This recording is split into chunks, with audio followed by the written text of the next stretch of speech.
মহান শহীদ দিবস ও আন্তর্জাতিক মাতৃভাষা দিবস ঘিরে কোনো নিরাপত্তা ঝুঁকি না থাকলেও প্রস্তুত আইনশৃঙ্খলা রক্ষাকারী বাহিনী। রাজধানীর নিরাপত্তায় মোতায়েন থাকবে ঢাকা মেট্রোপলিটন পুলিশের 15,000 সদস্য। আর পুলিশের পাশাপাশি সারা দেশের নিরাপত্তায় কাজ করবে র্যাব। শহীদুল্লাহ রাজু রিপোর্ট। মায়ের ভাষা বাংলা রক্ষায় রাজপথে প্রাণ দেওয়া শহীদদের প্রতি শ্রদ্ধা জানানোর জন্য প্রস্তুত কেন্দ্রীয় শহীদ মিনার।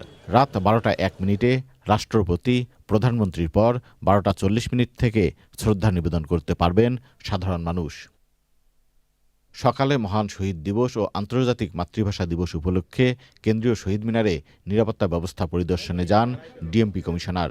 জানান, নিরাপত্তা নিশ্চিতে নেওয়া হয়েছে কয়েক স্তরের ব্যবস্থা। কোনো ঝুঁকি না থাকলেও যে কোনো পরিস্থিতি মোকাবেলায় সর্বোচ্চ সতর্ক থাকবে পুলিশ।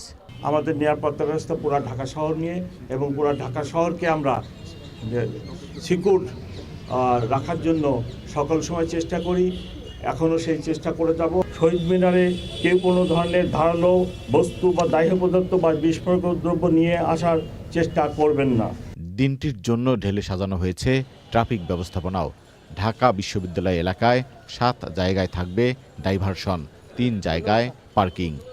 বকশীবাজার জগন্নাথ হল ক্রসিং সড়ক, চানখারপুল রোমানা চত্বর ক্রসিং সড়ক, টিএসসি শিববাড়ি ক্রসিং সড়ক এবং উপাচার্য ভবন ভাস্কর্য ক্রসিং সড়ক প্রবেশ নিষেধের আওতায় থাকবে। পলাশী ক্রসিং দিয়ে শহীদ মিনার হয়ে দোয়েল চত্বর, হাইকোর্ট ক্রসিং, টিএসসি ক্রসিং এবং শহীদুল্লাহ হল ক্রসিং পায়ে হেঁটে চলাচল করা যাবে। পরে কেন্দ্রীয় শহীদ মিনারে যান র্যাবের মহাপরিচালক। বলেন, কেন্দ্রীয় শহীদ মিনারের পাশাপাশি সারা দেশেই জোরালো নিরাপত্তা ব্যবস্থা গ্রহণ করা হয়েছে।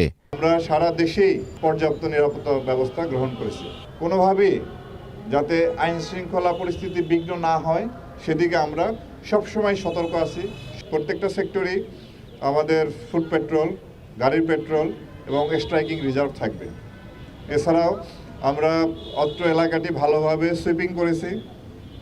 আমাদের bomb disposal team stand by থাকবে। শহীদ মিনারের চারপাশ 64টি ক্যামেরার মাধ্যমে মনিটর করা হবে। পুরো এলাকা নেওয়া হয়েছে সিসিটিভির আওতায়। সেই সাথে সাদা পোশাকে র্যাবের গোয়েন্দা টিম মোতায়েন থাকবে। Shahidullah Raju, channel I, Dhaka.